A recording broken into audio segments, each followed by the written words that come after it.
your vision was perfect. That was like a conversation we haven't had anyplace else.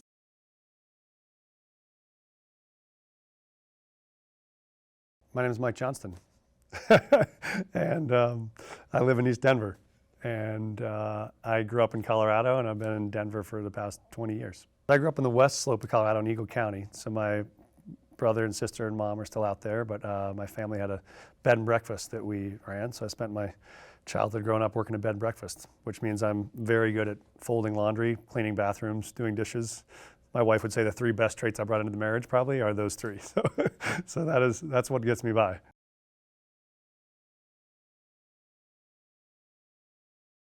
So I started my career actually as a teacher in Greenville, Mississippi, in what was then one of the poorest counties in America, teaching high school English, and loved it.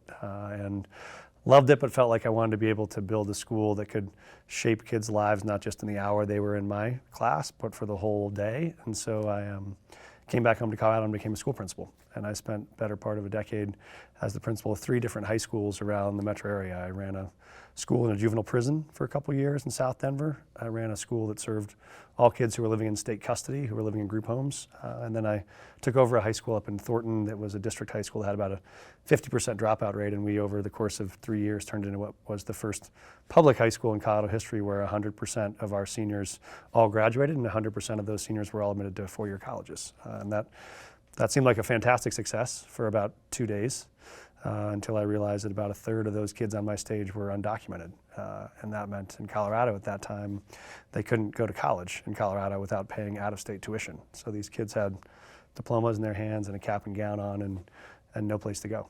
And that was when I decided to run for the state senate. So that was how I went from being a teacher and a school principal into politics in the first place. And then spent 8 years in the state senate, 7 years in the state senate, and then I've spent the last 3 years running a foundation here in Denver that focuses all on supporting low-income families and their kids getting access to opportunity. Working day in and day out on a lot of the biggest problems the city faces, like affordable housing and like homelessness, and like closing the wealth gap and job training for people that are underemployed and unemployed. And the closer I got to that, I got inspired by like these things that we think are unsolvable are actually deeply solvable problems. Like there's no reason Denver can't be the first city to figure this out, and that's what inspired me to be sitting in this chair today.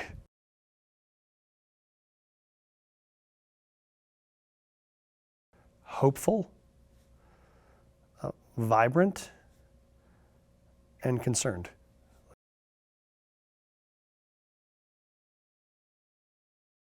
Optimistic, I think relentless, and creative.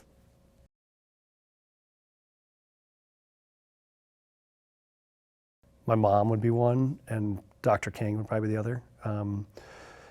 Similar in some ways, but in different life paths. My mom was a teacher and worked with kids that were severely emotionally disturbed, and ran a home that worked with kids in that space, and had the same relentless belief that like the world can be a better place if you work enough at it and if you work hard enough at it, and instilled that in me. And I think, like King, the ability to like love into the most hateful of moments, like the ability to believe that the only way to fight back is actually to love back, and the only way to respond to moments of disbelief is to add more belief, because that's the only antidote actually to those responses. Is for me the hardest thing to hold on to and the most powerful one to hold on to. Because if you can do that, then actually, like pessimism gives you hope, right?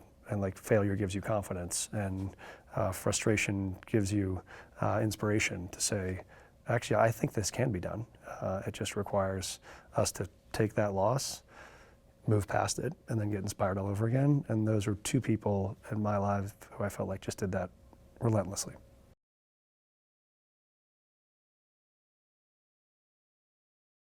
Like a vibrant Denver is a place where you have your favorite restaurant you go to and you sit out on the patio and have a drink, and then you go to the theater afterwards, and you wake up in the morning and have brunch with the friends that are here from out of town.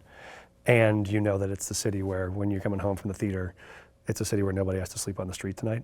And it's a city where your teacher that you just took the donuts to as a thank you on a Monday morning can still afford to live in the city where she's raising her kids and serving your own kids.